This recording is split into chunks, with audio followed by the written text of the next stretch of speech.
দেখুন, আপনারা অনেকেই একটি ছোট্ট ভুল করে থাকেন, যা আপনাদের ক্ষেত্রে মারাত্মক ক্ষতিকারক হতে পারে।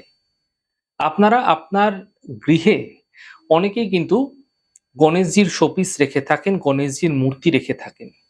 তো প্রচুর মাত্রায় বহু বাড়িতেই কিন্তু রাখা থাকে গণেশজির শোপিস। তা আপনাদের গৃহে কিন্তু কেতুর যে দুষ্প্রভাব, সেটা কিন্তু বৃদ্ধি করতে সাহায্য করতে পারে।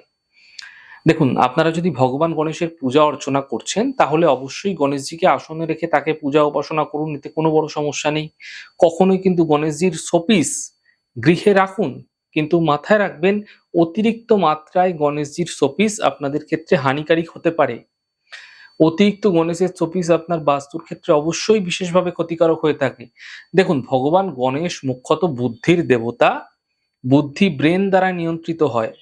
তো যদি আপনি আপনার গৃহে অধিক গণেশের মূর্তি রাখছেন, অধিক গণেশের শোপিস রাখছেন, এতে প্রথমত আপনি যে সমস্যায় পড়বেন সেটা হচ্ছে সিদ্ধান্ত। অর্থাৎ কোনো ক্ষেত্রে আপনি সিদ্ধান্ত নিতে যাবেন, সেই সিদ্ধান্তটিতে গোলযোগ আসতে পারে এবং আপনার সিদ্ধান্ত দেখবেন বারবার ভুল হয়ে যাচ্ছে। এবং আপনি যেকোনো কাজের ক্ষেত্রে সিদ্ধান্ত সঠিক সময়ে সঠিকভাবে নিতে পারবেন না। সিদ্ধান্ত নেওয়ার ক্যাপাসিটি আপনার ক্ষেত্রে হারিয়ে ফেলবেন। আর দেখুন, জীবনে চলতে গেলে আমাদের সিদ্ধান্তই আমাদের লক্ষ্যে পৌঁছে দেয়। সেটা যেকোনো ক্ষেত্রে হতে পারে। তো তাই যদি সিদ্ধান্তই ঠিক না থাকে, সিদ্ধান্তই যদি সর্বদা ভ্রান্ত হয়, এমন ক্ষেত্রে সমস্ত দিক থেকেই আমাদের সমস্যা চলে আসতে পারে। তাই গৃহে যদি আপনারা ভগবান গণেশের অধিক মূর্তি রাখছেন, অধিক শোপিস রাখছেন, সেগুলি এভয়েড করুন। তা আপনাদের পক্ষে অত্যন্ত লাভকারী হতে পারে।